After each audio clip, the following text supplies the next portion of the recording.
Hey you guys, welcome back to my channel, and yes, you are here. Please don't forget to like, comment, and subscribe. Okay, so you guys, this story time is the story time about my fake friend. Like, so fake, so like I can't believe how fake she was. Like, But I guess I was a bit fake too, because as we explained in the story. So this story time takes place in Las Vegas, Viva Las Vegas. I actually like it there, but I wouldn't recommend like living there, like moving there ever again in my life, because it's too much stuff that's going on. But anyways, so I met this friend back in, I want to say like 2013, 2014 time. Like I met her around that time. And originally I was cool with her cousin, but I wasn't cool like necessarily per se with her. It was like a guilty by association thing. And the more she listened to us have conversation and interact with each other, the more she started wanting to be involved in our conversation. So in the story, we are going to call her eyes because she wear glasses. So, boom. So I had met her back in 2013, and I met her because, like I said, her cousin. Me, her, and her cousin had went to an interview for this place called Employment Plus, which is temp service. We went there, we sat through orientation together, and I was like helping him and doing certain things with him because I think she came late or something, like something of that nature. She ended up showing up late. So I was helping him and talking to him and doing everything with him, whatever. And from there, like, we got cool. And I mean, we were cool to the effect of, like, my boyfriend would, like, sometimes he could drop me off and sometimes he couldn't. But we would, like, either catch the bus together or we would all get, like, rides together. I would make sure that my boyfriend took them home because in order for them to get home, we had to pass on my house anyway. So it's like, why not? Like, why can't you? Bet. So, a little later on down the line, I ended up losing place to stay, and I was going to move into a shelter. When I moved into the shelter, I let her know about it. Like, it took a little while, like, before I even said something to her or let her know about it. But I let her know about it, and she ended up moving in the shelter with me. And she probably stayed for like one day, and then literally the next day, she went down to Vegas. Some years go by, and now we're in 2017. We're in 2017, and I didn't know anybody in Vegas, and it dawned on me like, hey, I need to look up such and such because I know she live in Vegas and we can link up, and she smokes, we could talk, we can be cool. Like, this, this will be a friend, and it'll be somebody that I will be familiar with, because when you go somewhere new, like, it's nice to have somebody that's kind of familiar, somebody that you can kind of play off. That way you can, like, get around, understand things, what's going on, and how it's going down. As soon as I told her that I live in Vegas, like, that same day, she like, oh, I'm coming out to see you. Like, where are you at? Where do you live at? I gave her that information. I told her, like, yeah, I stay here or whatever. She like, oh, where you work at? I'm like, I work in such and such. She like, oh, okay, yeah, that's cool. I'm like, yeah, yada, yada, yada, yada, yada, whatever. We kicking it, we having a good time, and while we're kicking it and we're having a good time, she tells me, she says, hey, do you know anybody that I could ask if I could, like, use their name to get her, I think it was the lights cut on at her apartment, because she had let me know, you know how those situations go. You already got something run up in your name, and you're trying to figure out if you know somebody or if somebody else knows somebody. But I'm so gullible, and she knew this, and she played on this, because I just was like, I didn't even think, like, girl, that I've been here for a little while, but I really don't know nobody here. And that was the whole point in me wanting to, like, link up with you so I could see if you could introduce me to some things to do. Like, that's what I thought. But she asked me that question knowing good and well that I was going to say, you know what, we cool, we friends, like, I'll do it for you, because my water was already included and my stuff, so I didn't have to worry about nothing like that. So I'm like, you know what, I'll do it for you. I provided her my information so she can go ahead and get it up and start it and run it. Cool, bet.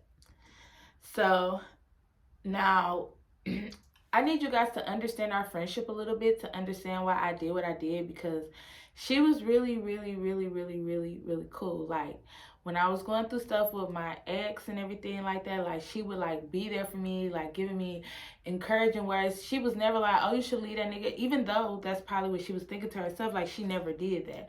She wasn't just, she motivated me, you know, to want to do new things and try new things. So I always, like, I put this as somebody that I would say that I trusted in order for me to, you know, even want to consider or think of doing something like this. So don't just think like, oh, because I didn't tell you X, Y, and Z. Like, we had so many good times with each other, no arguments. We had never fell out. Like, everything was always really, really cool with me. And she was actually a person who used to always tell me like, hey, you know, I realize how gullible you are, and I just think that you should maybe do it like this or do it like this. And I never took anything that she said, like when she was talking to me, like derogatory, or I never felt bad when she was trying to tell me stuff, because I knew she was just trying to tell me how to protect myself here in Detroit. I knew that. So, boom. Anyways, I told her I would do it. I ended up doing it for her, and then a couple of weeks later, I ended up losing my job. I want to say like it might have been like 2 months later. I ended up losing my job, and now I wasn't going to be able to pay my rent. So I already knew what I was going to do, basically.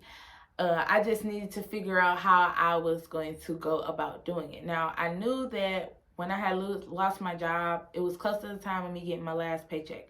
I was going to get my last paycheck, take it, and buy me a plane ticket back to Michigan.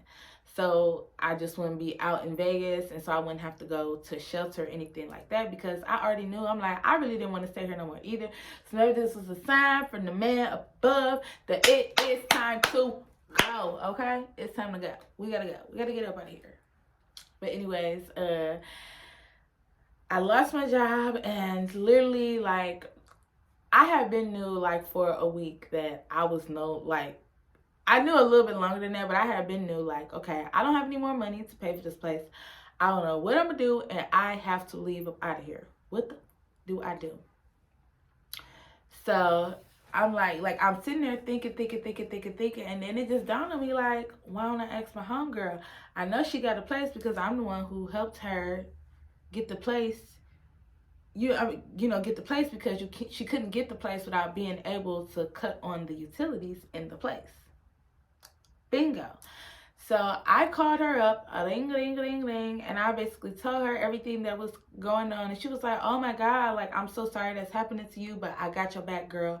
You know, she was like, do you need me to find you a way for you to get over here or what? Because I actually no longer have my car anymore. It had been taken away.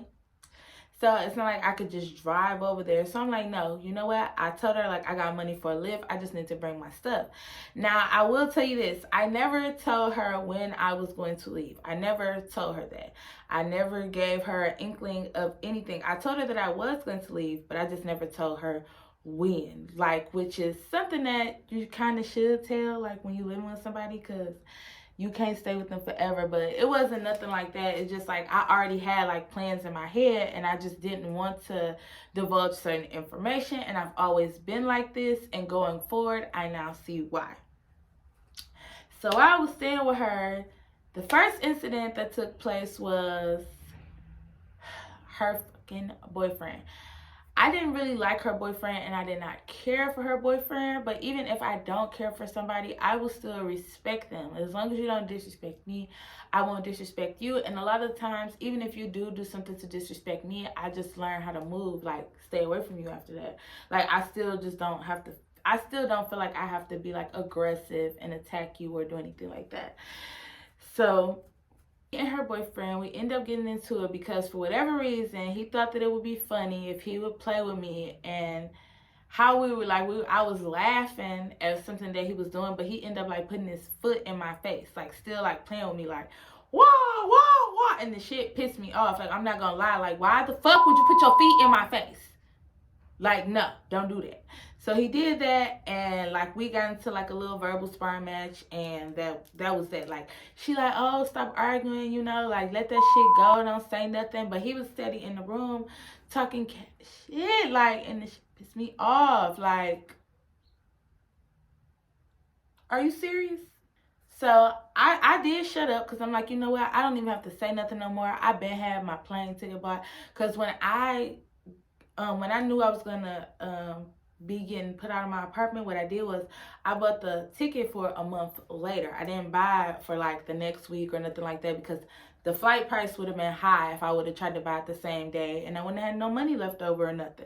So I bought my ticket for a month later. So when that incident took place, I just was like really cringing, like I cannot wait to get the fuck up out of here, because like that really pissed me off. So still, I'm still staying there. Everything is cool. We're all still smoking together. We're all still like kind of chilling together. But like her boyfriend, when he there, he just stay locked up in the room, and I don't say nothing to him, and I don't deal with him, cause it's a no for me. It's a no. But eventually, like her cousin, who I was cool with initially, like back when we were living in Michigan together, the one who I was helping with that I spoke on earlier, he was in jail. So he ends up getting out. And we're going to call him Jay. Jay end up getting out. And when Jay get out, like, oh, like, I knew things were going to be different, but I didn't know that it was going to, like, I didn't know it was going to get like this. Like, I didn't know it was just going to be like this intense. So when Jay gets out, like, he's coming home, like, when I say, like, he eating, like, I was receiving government assistance, so it's natural that, of course, I am getting food, you know, for myself, and, you know, also, like, putting stuff in the house, because, like, when we eat meals, we all eating together. Like, I cook, and I cook for everybody, or she'll cook, and she'll cook for everybody. You know, like, we on that type of time. So that's what we doing. But because Josh is there, now that's like getting scarce. Like, we can't even cook meals because Josh is like eating stuff before it's even like ready to be put in the meal. We can't even, y'all, my booty cheek, y'all. Like, it's just itching like the cheek. So he eating up everything, but we ain't really saying nothing because that's her cousin. And she, like, something's kind of wrong with Jay. So she treats him like a certain type of way, like she cares about him a lot, because she knows that in some situations, like, he can be gullible, you know? So I understood it. She wasn't saying nothing. Fine. But we still going on, we living or whatever. Now, as kind of as long as I had known her and as much as I had seen her, I had never met her brother. And I hadn't met her brother because years back, like, he had been moved down to Vegas or whatever. So I wasn't going to be able to meet him anyways. But I finally get to meet him. He comes over, and it's just him by himself. And Jay brings him over, and they're like chopping it up, they kicking it, we all smoking, because it was like a weekend day, and my friend, she didn't have to work, I didn't have to work, so, you know, we parlaying up in this thing, you know, we getting it in, we smoking, I'm cooking, like, we turned, like, we really was having a good time that day. And for whatever reason, her brother, like, tried to talk to me. Now, personally, not that I'm not racist or nothing like that, but I really just don't like dark-skinned men. I can find them handsome, but that was something that he lacked. He was not handsome, nor did he have a sex appeal. And then judging by how he was living his life, it was like, no, I don't want to get involved with you, oodles and noodles. That's what we're going to call her brother, oodles and noodles. So her brother tried to talk to me, and I politely declined, and I never said anything. I just let it be like what it was. Now, I don't know what took place, but I want to say, like, the following week or another week after that, like, the baby mama had came over. We're going to call her Mouth. That's what we're going to call her. And Mouth, like, when she came over, it was instant, like, on site, just, she was like, I don't want to say like she was not nice. She was just like really mean to me. Like she was making certain comments about me and saying certain things, and I was just really ignoring them because I'm like, this her road dog, and I don't know how cool they are, but I just didn't want to put myself in a position where it became them two against me. Because I'm always thinking for my safety. You trust and you believe that. So I'm really like, eventually end up just moving myself away because I'm not gonna lie, like I am really, really sensitive. And when she was saying some of the stuff that she was saying, it's like it was lies, you know. So like she was saying stuff like, oh, she live here with you, you just leave her around your man all day, like you trust her, like saying this and saying that. And I'm just looking like, I don't know what type of time you on, but yeah, I ain't know that. Now, let me give you a side note. Mouth, which is eyes, Oodles and Noodles baby mama. So, I found out that Oodles and Noodles baby mama, Mouth, is my old best friend's sister best friend. So maybe they had conversations about situations that took place when I used to be around them, and maybe they didn't like, people didn't tell the complete story about their man trying to talk to me and me like trying to get away from people's man. But yeah, so I'm thinking back, maybe that's why she felt that, because she had overheard those conversations, you know, and they divulged their information with each other. Because some years back, I was staying at my best friend's older sister's house, and while I was staying over there, like her boyfriend slash baby daddy, like he tried to talk to me at a party that some of his peoples were having. And when he tried to talk to me, like, because he wouldn't stop doing what he was doing and I was trying to get away from him, I ended up biting him really, really, really, really bad. Like, trying to get him to understand, like, get the fuck away from me. Like, leave me alone. And when I bit him, I guess, like, of course, naturally, your girl gonna be like, what the fuck happened to you? Like, who bit you? Who did that? Who did this? I'm assuming those were her questions. And then he told her, and she called me to try to ask me. And then I had to have my best friend's other sister like confirm my story, because they were like coming at me like tough as hell, like saying this and that, and I'm just like you guys are my friends. Like, I don't have ill intentions. I don't want the nigga. You having problems with the nigga. What I'm gonna do with him if you having issues with him? But anyways, but that may have been why she was saying these types of things like, oh, you trust her being around your man all day and all of this kind of stuff. But like I said, I removed myself and I just got away from her because I'm like, I don't know how much more of her little unfriendly banter that I'm going to take before I just suck it up and just swing on her. And she pregnant, so it's like, I said, I removed myself, and I already made up my mind. Like, next time, this is your friend. So when this bitch come over, I'm hightailing it. I'm going to go walk somewhere or something like that, because I beat this bitch ass and kicked her baby. She left and everything was cool. And the next time, like, now it's the cousin. Like, the cousin, for whatever reason, is going in my stuff and using my stuff, but without my permission. Now, I'm not sure, and I tried to think of this earlier of, like, a way to say this, and I'm assuming this is what goes on in people's heads when you stay with them. But none of my belongings are yours. I don't care if I'm housing them at your house or what. Like, that does not give you, your cousin, your man, nobody permission to go and touch my things without asking me. It was kind of a bad argument, because I just was telling him, like, don't go in my stuff. Don't touch my belongings. Like, don't do that. Because it wasn't even a because. It just was like, don't go in my stuff. And we were arguing about it so bad to the point where I's boyfriend had to like call her and tell her like what the fuck was going on, because it had got thick up in there, okay? Almost where he said it sounded like we was about to fight, but it's like, no, I'm not about to fight no man. But I'm just gonna let you know, like, don't use my stuff like without asking me. Now, our conversation was very short and easy. Like, girl, don't worry about that stuff. Just, you know, go ahead, let it go. Don't be arguing. Like, just chill. You know, she like, I'll be home soon. We gonna smoke. Like, just chill. That was her conversation with me. But I don't know her conversation that she had with her cousin. But whatever the conversation was, I could just tell, and I could pick up on the demeanor. It was like, F me, basically. Like, F me, you don't listen to me. Like, do whatever you want to do because, you know, it is what it is.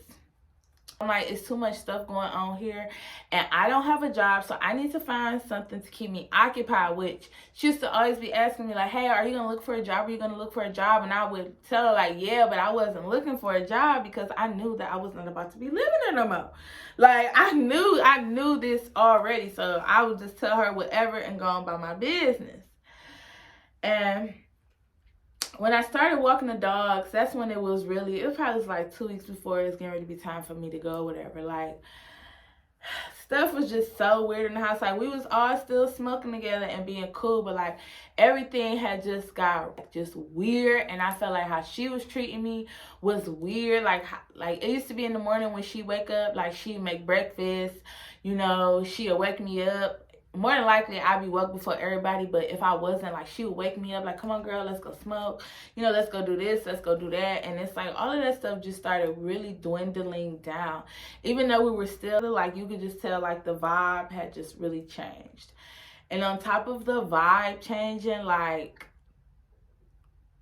I don't know, stuff was just getting scarce. So, when the last day came, call me petty, call me whatever you want to, I don't care, but I knew I wasn't going to take all my stuff, but even if I wasn't going to take all my stuff for how they was treating me up in there, nobody was going to get any of mine. And to make sure nobody got my stuff, I made sure I bleached and I cut up my stuff, and I cut the cord on the fan so nobody could use it. That's exactly what I did because it was mine. I paid my money for it, and nobody's going to use my shit because you're not about to use my stuff if you done disrespected me. Like, is you crazy or no? Nobody knew I was leaving either. That's another thing. Nobody knew I was leaving. Nobody knew what was going on. Like, I literally just got all my stuff was already packed. I never unpacked all of my stuff. Like, so that was easy. That was, you know, easy as hell. I just took my stuff, threw away whatever I didn't want, and I left. I didn't say nothing. I didn't tell her I was leaving. And maybe she was hurt by that. So that's why she decided to do what she did to me, because I ended up finding out that I forgot how I found out, but I think I was checking my credit report or something, and I ended up seeing that, like, I had some go to collections from Nevada Energy, and I'm like, why would I have some go to collections from Nevada Energy? But I had remember, like, oh yeah, I had got the lights cut off because y'all not about to be talking stuff about me and treating me a certain type of way and think that y'all still about to just be cool and living and doing whatever it is. And when I ended up checking my credit, that's how I found out that she never did pay it, because I had to call Nevada Energy. I actually had to call them and figure out, like, what the hell is going on? Like, why is so much money owed? And I told them, like, it was a identity theft thing, and they told me that I needed to press charges. But by this time, I was staying in a whole other state, so it's like you can't take legal action against somebody unless you are prepared to be flying back and forth to try to handle it. And I didn't have no money like that, so that definitely wasn't about to happen. But I just, you know, I made sure I did what I did to make my stuff go right. And I don't care what nobody say or how nobody feel. I definitely hope when I got the lights cut off, I definitely hope that they put their ass all right out, because the boyfriend was trying to talk shit about me. Meanwhile, nigga had a baby that he wasn't even taking care of.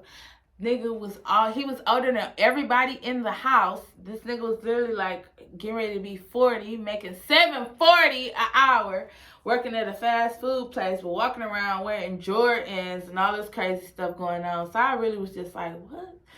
Like, like, that is confusing. Like, what is going on here in this moment? Where did you find it? But anyways, yeah, you guys, that is the story time about my real fake friend. So make sure that you don't forget to like, comment, and subscribe to you, girl.